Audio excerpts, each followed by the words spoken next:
Chapter 1 Prologue. The truth, the bitter truth, the red and the black one. The zone around Yen City's North Nanping Road in the Flower Market District was like a demon with half a face of makeup. The broad, straight two-way road split the whole of the Flower Market District in two.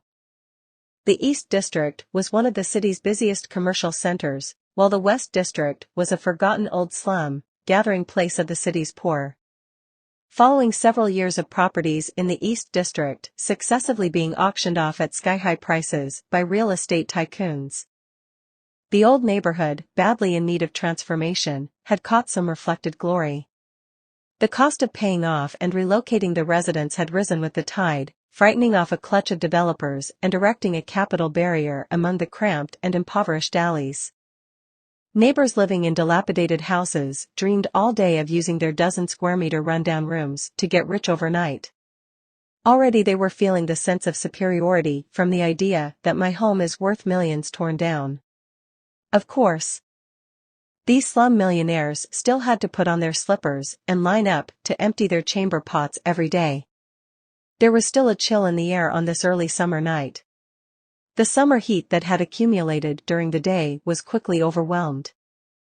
The barbecue carts illegally occupying the streets packed up and left one after another. The inhabitants enjoying the cool air went home early, too. Occasionally an old street lamp flickered unsteadily. Most likely because the nearby illegally crowded rentals were siphoning electricity off the power line. Meanwhile, one street away in the commercial center, the nightlife was just getting started. As evening approached, in a street-fronting coffee shop in the East District, a barista who had just finished dealing with a mass of customers finally seized a chance to take a deep breath. But before she could smooth her smile-stiffened features back into their original shape, the little bell hanging over the glass door rang yet again. The barista had to once again put on her regulation smile. "Welcome. A decaf vanilla latte, please." The customer was a tall and slender young man with hair almost down to his shoulders.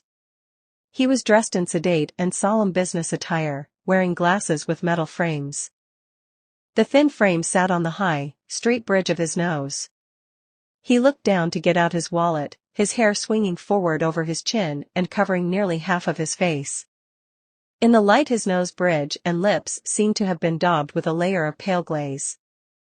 He looked cold and unapproachable. Everyone appreciates beauty. The barista couldn't help glancing at him a few times. She made conversation, trying to guess the customer's preferences. "Would you like sugar-free vanilla in that?" "No, extra syrup, please." The customer handed over some change and looked up. The barista's eyes met his. It must have been out of politeness that the customer was smiling at her. Behind the lenses, his eyes curved slightly. A warm and somewhat suggestive expression at once breaking through his earlier display of solemn propriety. The barista now found that while this customer was good-looking, it wasn't a regular and dignified sort of good-looking. There was a hint of peach blossom flirtation in his eyes. Her face inexplicably heated up and she quickly avoided the customer's gaze, looking down to input his order. Luckily, the coffee shop's delivery guy came along then. The barista hurriedly gave herself something to do. She loudly called the delivery guy over behind the counter to verify the shipping manifest.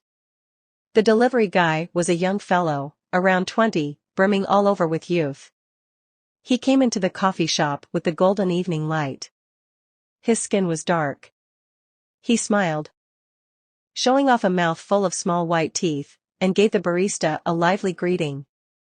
"Hello, beautiful, you're looking happy today, business must be good?" The barista just took her monthly wages without paying attention to how the coffee shop's business was going. Hearing this misplaced flattery, she waved a hand, not knowing whether to laugh or cry. "It's all right, get to work now. When you come out I'll pour you a glass of ice water." The young delivery man gave a joyful cry and wiped a sheen of sweat off his forehead. At the corner of his forehead, there was a small crescent moon-shaped scar, like a justice bow too, with his prop stuck on crooked. In the time it took the barista to make the customer's order, The delivery guy had cleared his manifest in one fell swoop and come to report back. He leaned on the counter waiting for water and chattily asked, "Beautiful Jijia, do you know what building Qingguang Mansion is in?" Qingguang Mansion? The barista thought it sounded familiar, but she couldn't quite remember, so she shook her head. "I'm not sure, why?" "Oh," the young delivery man looked down and grabbed the back of his head. "No reason, I heard they were looking for delivery people." The barista wasn't paying much attention and didn't notice his uncertain little gestures. Putting a lid on the paper cup, she casually said, "I can ask around for you. Your drink, sir, careful, it's hot." Maybe the coffee-buying customer had nothing to do. He looked at the young delivery guy and idly put in a few words. "Qingguang Mansion isn't in a commercial building, it's a private club out back. What? Are they still looking for delivery people? Why don't I take you there on my way?" The barista finally noticed something was off and doubtfully looked at the young delivery man. "A private club?"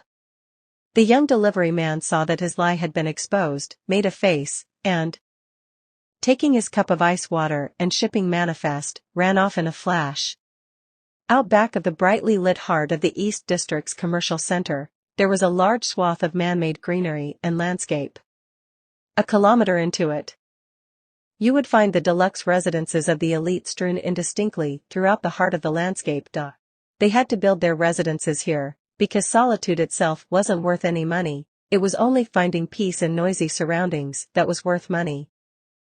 All kinds of luxurious grounds of different degrees of style were arrayed fanning out from the landscape's perimeter. Style was the axis, the more expensive were further in, and the cheaper were forced out closer to the street. Among them, the best, most expensive, most stylish piece of land was Qingguang Mansion. This place's owner was not only rich, as pretensions to culture went, his achievements were profound. The little courtyard had been renovated in the style of the ancients. At a glance it looked like a protected cultural and historical site. It had been completed not long ago, and in order to show it off the owner had invited a group of wealthy and estimable friends to come and have a look. Some came to socialize, some to discuss business, some simply to support their clique. There were quite a few who had sniffed out the event and had come to join in the fun, planning to use their faces and bodies as tickets. The parking lot was full luxury cars of every description, and a festive scene out of Vanity Fair had been set up. When ZhouDu strolled over, he had already finished his sticky sweet cup of coffee. He heard from far off the sound of music and voices in the courtyard. He tossed the paper cup into a trash can by the road, then heard someone nearby give an off-key whistle. "President Fei, over here." ZhouDu turned his head.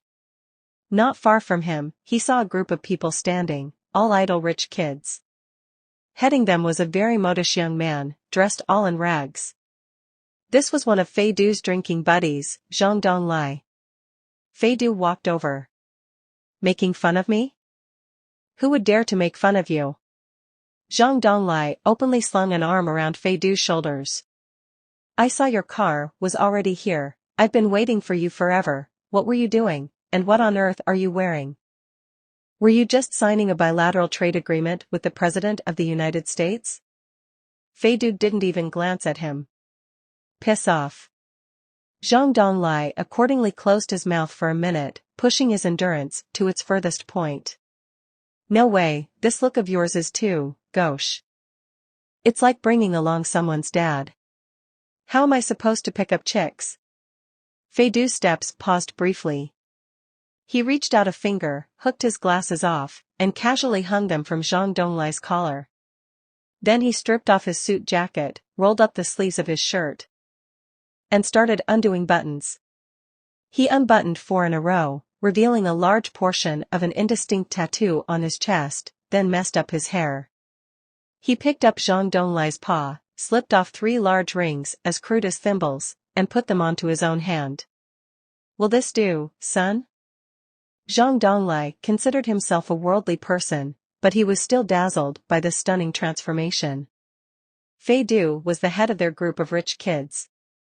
because the rest had their fathers looming over them and were still crown princes. Young Master Fei meanwhile had lost his mother at a young age, and as soon as he had reached the age of majority, his father had gotten into a car crash and been left brain dead. Now he had ascended the throne ahead of schedule, putting him a grade above the others. He had money and no one to mind him, so he had naturally become a fighter jet among this crowd of the sons of the wealthy. Fortunately, he didn't have the hobby of playing the part of the commercial genius. Ordinarily, he went about things according to the rules, not going out of his way to make any wild investments. He simply stuck to the word dissipation and wasted his fortune, though it was a fortune that couldn't be wasted away in a short time. Although recently he seemed to have eaten something funny. For a while, he hadn't been going out to fool around. It seemed he meant to wash his hands in a golden basin. ZhouDu stuck his hands in his pockets and went a few steps ahead. Actually, I'm only here as a spectator today. I'll leave at midnight. Master Fei, said Zhang. That's weak. When a group of rich kids gets together, is leaving before the second half of the night any different from not having come at all? ZhouDu couldn't deny it. Zhang asked, why? I'm solemnly and earnestly pursuing a wife, ZhouDu said carelessly. Is it suitable to play around while I pursue? It doesn't show quality. Zhang looked at his shirt and long hair blowing in the night wind. Aside from dissipation, he really couldn't think what other quality ZhouDu might have. He quickly went after him and said, you're crazy, ignoring the whole lush forest to go after one old, poor. ZhouDu suddenly turned his head and looked coldly at Zhang. There was something peculiarly contradictory about his manner. Smiling, he was full of flirtation, but as soon as his face turned serious, this keen, solemn feeling would seamlessly take over. His gaze was almost menacing. Zhang voice came to a halt. He stared blankly and didn't finish his sentence. He raised a hand and slapped his own face. Bah, I was wrong, another day I'll apologize to my sister-in-law face to face. The term sister-in-law somehow seemed to soothe ZhouDu. The corners of his mouth, which had been pulled tight, softened, and he waved his hand, as though magnanimously ripping out the page of what had just happened. Zhang rolled his eyes to the heavens. He felt that His Majesty had been bewildered by a beautiful concubine and the future of the nation was in jeopardy. ZhouDu suited action to word. As soon as it hit midnight, like Cinderella hearing the clock strike, he promptly left the scene. He passed through a whole crowd of ghosts and demons, avoided a moron raising a glass of champagne to toast him, and went into the woods to find Zhang Donglai. Zhang Donglai was just discussing harmonious concerns of life with a beautiful young woman. Their discussion was in full swing, as if there was no one else around. The moron drunkenly said, "You have it all now that your dad is dead, Master Fei, you really are the winner in life." "Thank you, my dad isn't dead yet." ZhouDu nodded urbanely and looked over at Zhang Donglai. "Busy?" Zhang Donglai was a rotten and shameless oaf. He whistled at ZhouDu. "Master Fei, together?" No, ZhouDu's steps didn't stop. "If you see my sexy physique, you won't be able to control yourself and go off early. That'd be very humiliating if it got out, right, beautiful? I'm going." Then, paying no attention to Zhang Donglai's shouts, he quickly left by the gravel road. His steps were steady. Not at all like someone who had been drinking half the night. By the time he reached the parking lot, he had already buttoned up his shirt again. He very properly called a substitute driver and leaned against a big scholar tree to wait. The beginning of summer in Yen City was always laced through with the scent of scholar tree flowers. It often bloomed out from a corner, almost indistinguishably faint. The exhaust of a passing car could mask it, but if left undisturbed to accumulate, it would arise once again on its own. The distant music coming from the Qingguang mansion mixed with raucous laughter and din. ZhouDu narrowed his eyes and turned to look. He saw a group of young women playing games with a few pot-bellied and balding veteran fresh meat types. Even though this was Nanping's East District, At this hour most of the shops had already put up their shutters. The true gentlemen and the hypocrites had largely withdrawn before midnight after exchanging business cards to expand their social connections. Those that remained all had a tacit understanding that they were about to take part in the lakes of wine and forests of meat portion of the evening. Fei-Du plucked a small white flower off the tree, blew dust off it, then put it in his mouth and slowly chewed. Out of sheer boredom, he opened his contacts. His finger hung over the name Officer Tao for a while. Then he suddenly noticed that it was very late and gave it up. He stood quietly. With the sweet taste of the scholar tree flower in his mouth, he began to whistle. The whistle gradually becoming a tune. 10 minutes later, the driver arrived and gingerly drove young Master Fei's clawed and fanged little sports car out onto Nanping Road. Fei-Du leaned back in the passenger's seat, resting his eyes. An application on his phone played an audiobook.